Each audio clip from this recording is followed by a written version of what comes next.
Oi, gente, tudo bem? Roberta Cirne aqui. Bom dia, boa tarde, boa noite. Eu não sei que horas vocês estão vendo esse vídeo, ouvindo esse áudio, mas a gente tá dando uma vista geral no livro Arruá, de Mário Sete, na nossa Estante Viva. A nossa Estante Viva é uma série de vídeos falando sobre a cultura de Pernambuco, do Nordeste, usos e costumes, um pouco de assombração também, e a gente vai levando o que a gente sabe da história, o que a gente aprendeu na realidade com esses mestres de antigamente. Mário Sete, ele é o meu mestre, com certeza eu sigo a cartilha dele para fazer as minhas histórias, porque eu acho ele fantástico, tanto como escritor, registro, sociólogo, como também dos livros dele de literatura, né? Isso aqui é um livro que é uma compilação de romances urbanos dele. Bom, gente, vamos hoje falar mais um pouco nessa terceira parte sobre Arruá. Vamos falar sobre jornais, gazetas de dois vinténs. Então, eu marquei aqui os pedacinhos para vocês terem ideia. Quem quiser comprar esse livro, vocês encontram, eu acho, na livraria online da CEP tem. Vocês também encontram ele na estante virtual, como eu sempre recomendo. É uma mão na roda para um pesquisador que está começando a trabalhar com o assunto. Então aqui, quando ele fala das gazetas de dois vinténs, ele está falando sobre os registros jornalísticos, né, da coisa, né? Então, o que ele fala é sobre como as pessoas registravam, né, as coisas e os assuntos e fuga de escravos. Havia muito isso assim nas primeiras, né? Nos primeiros jornais, né? Críticas teatrais. Eu tô olhando aqui por alta, né? E do que viviam, né? As folhas e os jornais. Aqui tá falando, por exemplo, que havia bastante publicidade na época dos salões de cabeleireiro, dos ateliês de costura. Então, se você queria conhecer o que era a costureira que estava mais em voga na época, geralmente ela anunciava nas folhas, nos jornais, né? Deixa eu ver se tem mais alguma coisa interessante aqui para mostrar. Sim, outra coisa, eu mandavam também recadinhos de romances, vocês podem ver. As pessoas às vezes marcavam encontros pelo jornal. E também falavam sobre a saída dos trens, que a gente falou da outra vez, né? E a saída dos transportes. O outro episódio, outro capítulo que ele fala é quando o trem apitou na curva, falando sobre os transportes urbanos, os trens, que não são marchambombas nem ônibus urbanos, né? Então são trens que iam até os interiores, né? Que tinha estrada de ferro. Segundo ele, aqui ia até o Cabo de Santo Agostinho, que é relativamente perto, mas a gente tem que entender que naquela época tudo era difícil, tudo era longe, tudo era complicado. Então, Cabo de Santo Agostinho, para ir para lá, era praticamente mato, tinha que ir de trem. Inauguraram um hotel muito luxuoso no Cabo de Santo Agostinho, na época, em 1850, que esse hotel, todo mundo queria ir para ele, para ficar lá de bobeira. O pessoal, eu vou pro hotel porque ele é chique, porque eu não tenho o que fazer em casa, eu tenho dinheiro e eu vou pro hotel. Então era basicamente isso, né? Então ele cita isso aqui nesse capítulo. Aí vem para... Olha que coisa mais linda isso, olha, gente. É muito bonito isso. É um piano de cauda na sala de uma pessoa rica, né? Digamos assim, de um senhor de casa, porque isso também era uma forma de você mostrar que você tinha condições financeiras de arcar com esse tipo de coisa, que você era rico. Isso era uma ostentação, né? Então, fala sobre toques e cantorias e músicas que eram cantadas tanto entre os povos, entre os povoados. Fala sobre o maracatu. Se vocês tiverem interesse em conhecer, aqui tem alguns cantos, né? Esse livro é todo perfeito, minha gente, não tem como tirar. E as pessoas compravam partituras na época para tocar nos seus pianos. Era muito fino, muito chique.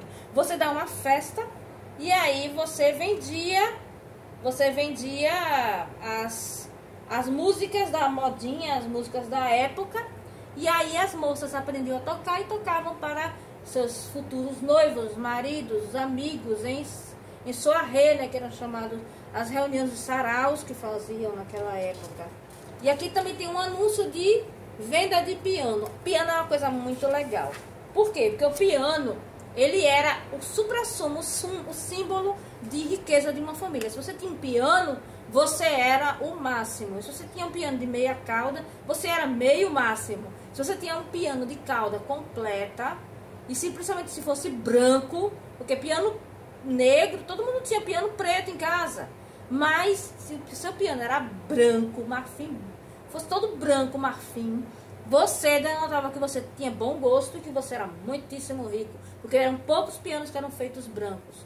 Então, esses pianos, eles eram levados para a casa da pessoa, do senhor, da pessoa de estirpe que tinha comprado o piano. E esse piano era levado como? Claro que nas costas de quem não podia ter um piano, não podia comprar um piano e nem sonhar em tocar num piano. Eles só faziam carregar. Então, os famosos carregadores de piano que andavam pela cidade.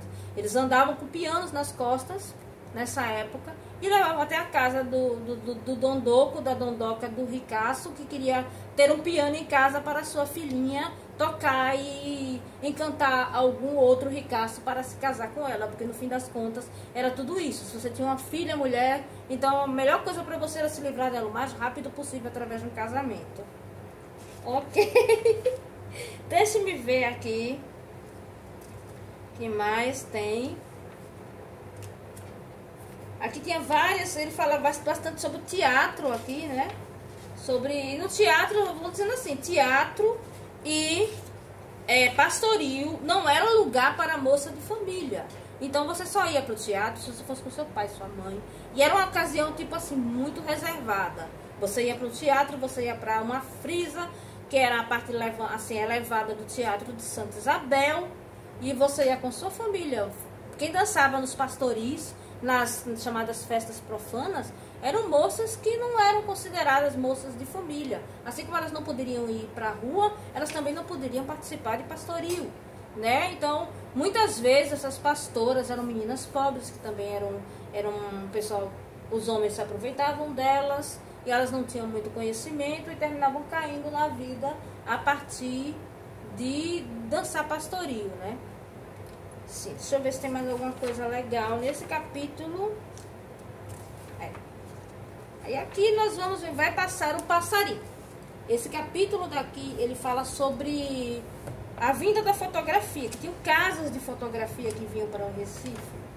Aqui tem até o exemplo de uma fotografia. Se vocês forem observar a fotografia, são todos sérios e tinham que ficar parados muito tempo, porque era o tempo de que a luz entrasse pelo buraquinho do daguerreótipo. Isso aqui eram lentes que capturavam a luz e capturavam uma pessoa extremamente imóvel.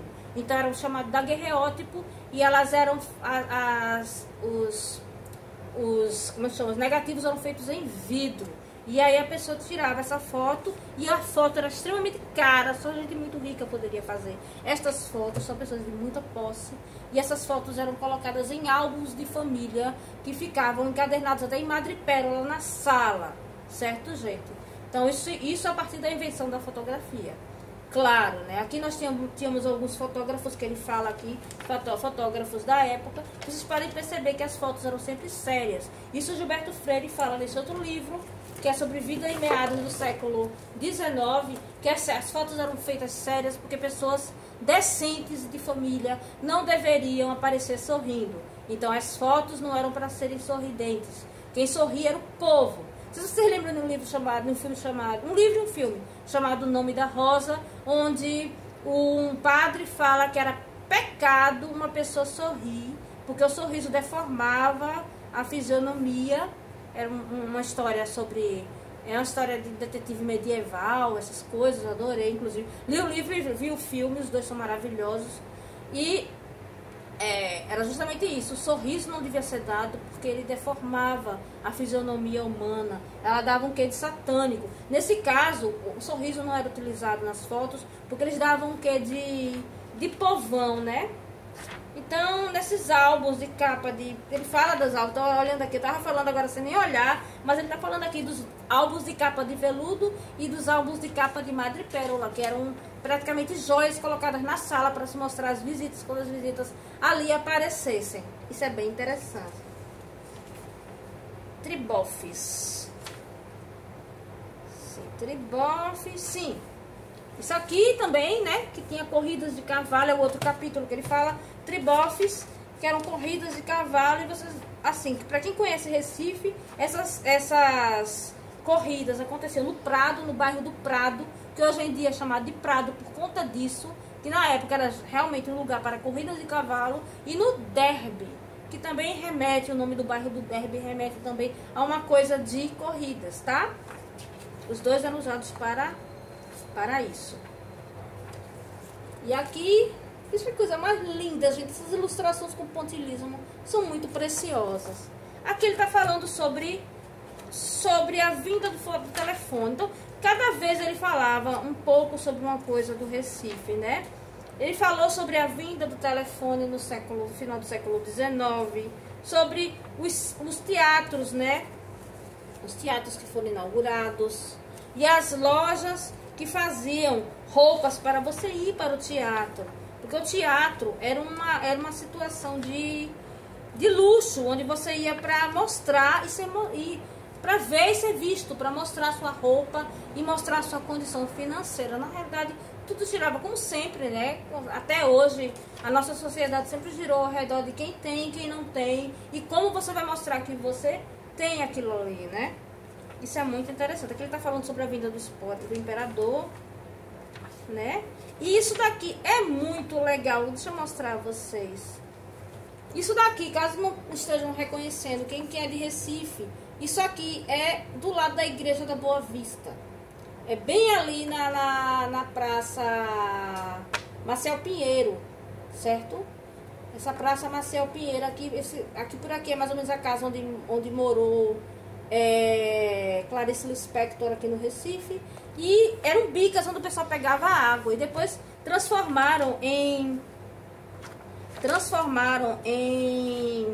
um lugar para você pegar água, né? Depois colocaram canos, inclusive teve um problema danado com a encanação de Recife, porque os canos que colocaram a princípio no serviço de fornecimento de água a domicílio dos recifenses era feito de chumbo.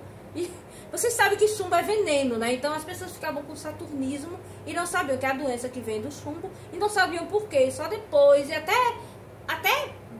nisso século XX ainda tinham canos com chumbo e as pessoas tendo envenenamento pela ingestão de chumbo junto com a água que bebiam, né?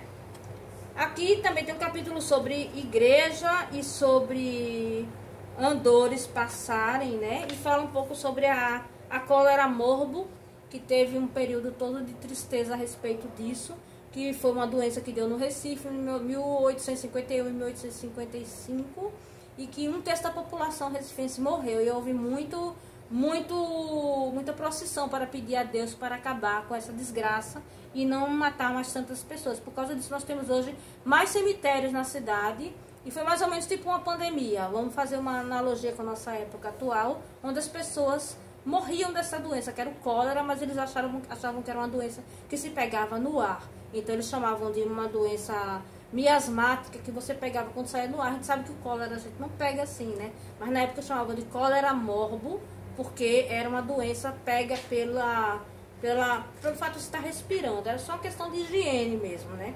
E tinha também a visita, né? A visita do padre à casa das pessoas que estavam para morrer, e elas também eram levadas lá, e era uma procissão toda especial feita para isso. Bom, gente, o vídeo já está muito extenso. Eu vou me despedindo, até a próxima, a gente fala. Beijo e tchau!